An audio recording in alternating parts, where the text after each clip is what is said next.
Good morning students. बेटा, bridge course में आज हम आरंभ करेंगे लिंग।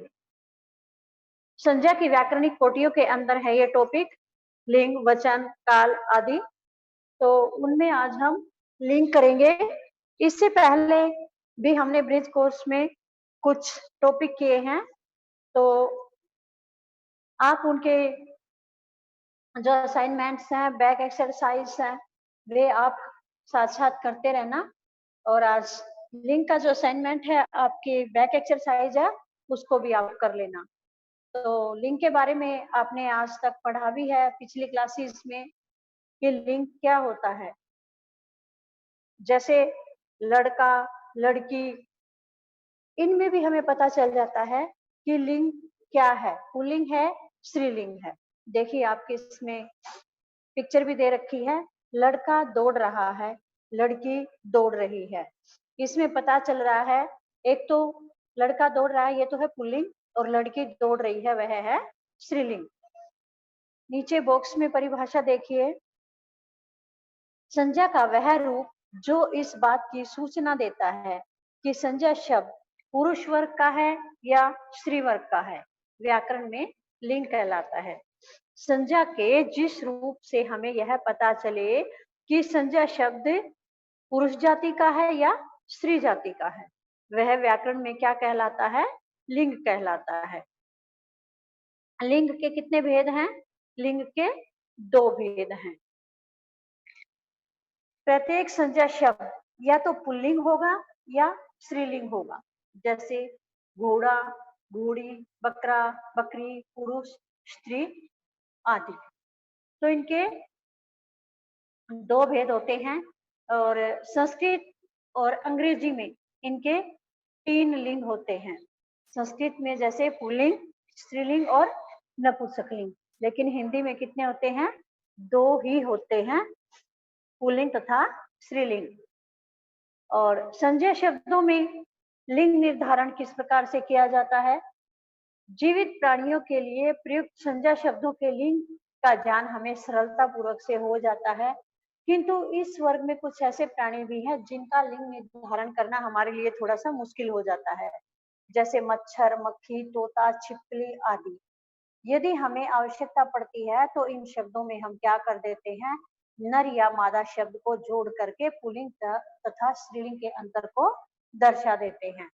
जैसे आगे देखिए, मच्छर पुल्लिंग शब्द है, यदि इसको हम स्त्रीलिंग में जानना चाहें, स्त्रीलिंग में दर्शाएं, तो क्या बन जाएगा? मादा मच्छर। मच्छर का स्त्रीलिंग में क्या बनेगा? मादा मच्छर। कौवा, कौवा पुल्लिंग है, और यदि इसको स्त्रीलिंग में हम लिखते हैं तो क्या बन जाएगा? ये मादा कौवा। ऐसे ही कोयल, कोयल स्त्रीलिंग शब्द है, लेकिन इसको हम पुल्लिंग में लिखते हैं तो बन जाएगा ये नर कोयल। जो हमें स्त्रीलिंग शब्द दिखाई देते हैं उनको हम पुल्लिंग में लिखते हैं। कुछ ऐसे हैं ये प्राणी कि जिनमें थोड़ा सा हमें मुश्किल होती है। जो हमें स्त्रीलिंग लगते हैं उनमें पुल्लिंग बनाते हुए नर लिख देंगे, और जो हमें पुल्लिंग लगते हैं उनमें स्त्रीलिंग बनाते हुए हम मादा लिख देंगे।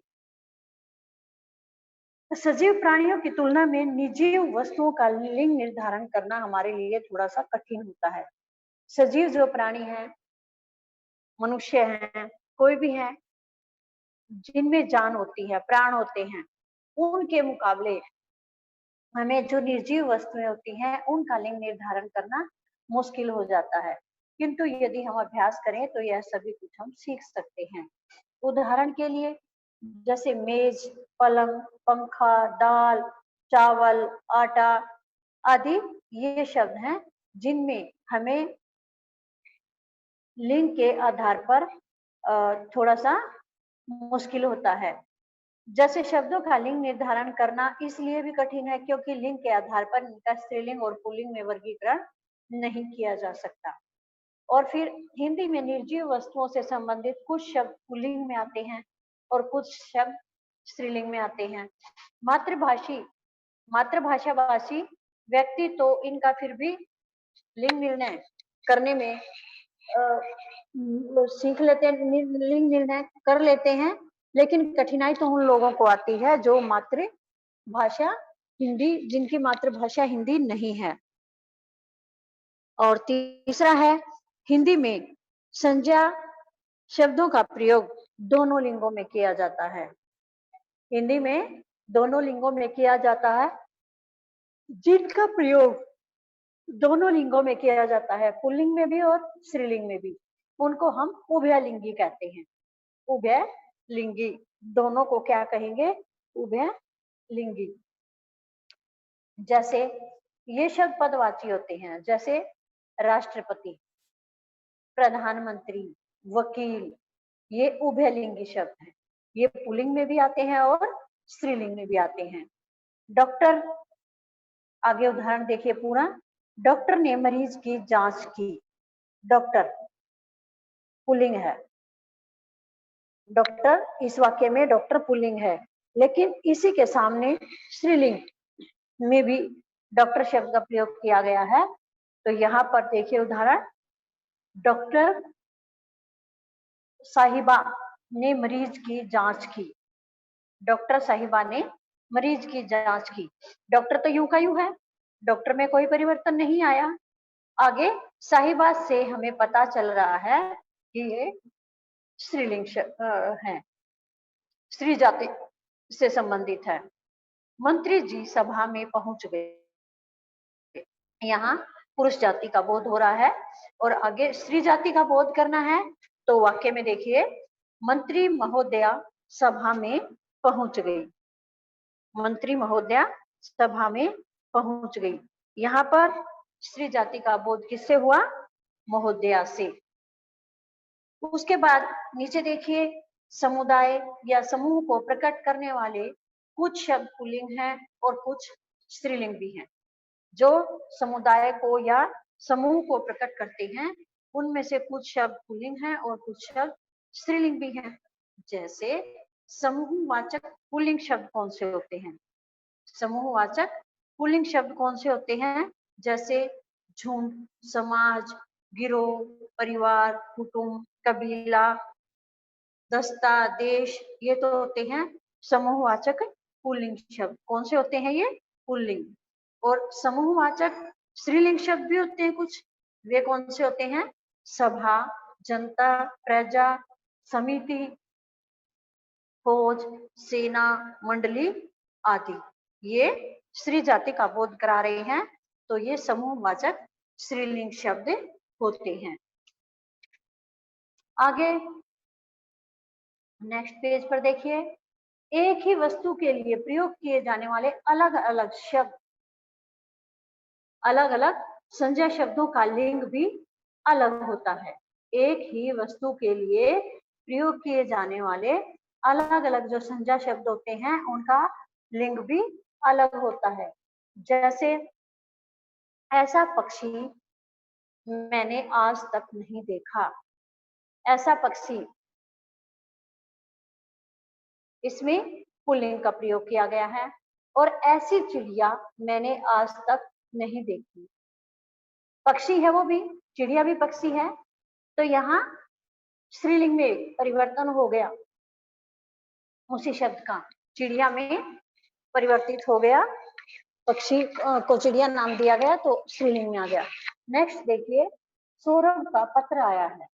सौरभ का पत्र आया है, पत्र है जो वो पुल्लिंग में प्रयोग किया गया है। और गौरव की चिट्ठी आई है, या हम सौरभ की भी बोल सकते हैं, सौरभ की चिट्ठी आई है। तो चिट्ठी और पत्र एक ही चीज है। चिट्ठी और पत्र एक ही वस्तु है, लेकिन अलग अलग शब्दों का, संज्ञा शब्दों का प्रयोग किसका बोध करा, किसको दर्शा रहा है? अलग अलग प्रयोग करने से पुल्लिंग और स्त्रीलिंग को, क्योंकि पत्र तो पुल्लिंग शब्द है और चिट्ठी स्त्रीलिंग शब्द है और वस्तु एक ही है। सामान्यतः पुल्लिंग रूप में प्रयुक्त होने वाले कौन से शब्द हैं? एक तो पर्वतों के नाम हैं, जैसे हिमालय, शिवालिंग और यूराल आदि। समय के तथा उसके विभागों के नाम हैं, वे भी पुल्लिंग में हैं। काल, घंटा, मिनट, क्षण आदि। हिंदी महीनों व दिनों के नाम चैत, वैशाख, आषाढ़, श्रावण, मंगलवार, सोमवार आदि। देशों तथा जल स्थल के नाम जैसे यूरोप, एशिया, चीन, भारत आदि। इनके कुछ अपवाद भी साथ साथ दे रखे हैं। अपवाद कि ये इसमें नहीं है, खाड़ी, झील, नहर आदि।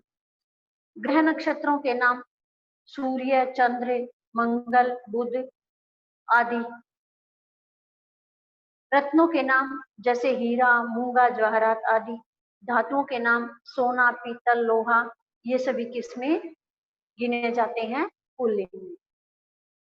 और इसके बाद सामान्यतः स्त्रीलिंग में जो प्रयुक्त किए जाते हैं वे हैं तिथियों के नाम जैसे प्रतिपदा, द्वितीया, पंचमी, षष्ठी, अमावस्या आदि।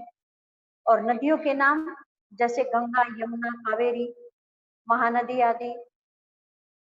और किराने के अधिकांश चीजों के नाम जो किराने का सामान होता है, सौंठ, हल्दी, सौंफ, दालचीनी, हींग, सुपारी आदि। इनके अपवाद है जीरा, धनिया आदि, ये पढ़ लेना। भाषा और बोलियों के नाम हिंदी, बंगला, मराठी, गुजराती, अरबी, फारसी, अंग्रेजी आदि। अब संज्ञा शब्दों का लिंग परिवर्तन किस प्रकार से होता है? हिंदी में अधिकतर पुल्लिंग शब्दों को ही मूल शब्द माना जाता है। हिंदी में अधिकतर जो पुल्लिंग शब्द होते हैं उन्हीं को क्या माना जाता है? मूल शब्द। और इन्हीं के अंत में विभिन्न प्रत्यय जोड़ करके स्त्रीलिंग शब्द विकसित कर दिए जाते हैं। जो मूल शब्द होते हैं पुल्लिंग, उन्हीं में बाद में क्या किया जाता है? प्रत्यय जोड़ दिया जाते हैं और प्रत्यय जोड़ करके स्त्रीलिंग शब्द बना दिए जाते हैं। तो उदाहरण देखिए कुछ, जैसे पुल्लिंग है बच्चा और इसमें ई प्रत्यय जोड़ दिया तो क्या बन गया? बच्ची, घोड़ा, ये भी क्या है? पुल्लिंग शब्द है। और इसमें ई प्रत्यय जोड़ दिया, घोड़ी बन गया। अब मैं आपसे कुछ सुनूंगी, ये लेक्चर जैसे मैं खत्म कर दूंगी उसके बाद मैं आपसे डिस्कस करूंगी, आपसे भी सुनूंगी, तो ध्यान से पढ़ते रहिए आप। इया प्रत्यय जोड़कर शब्द देखिए कैसे बनेगा? स्त्रीलिंग बेटा, पुल्लिंग शब्द है। बेटा कौन सा शब्द है? पुल्लिंग शब्द है। इया प्रत्यय जोड़ करके क्या बन जाएगा? ये बिटिया।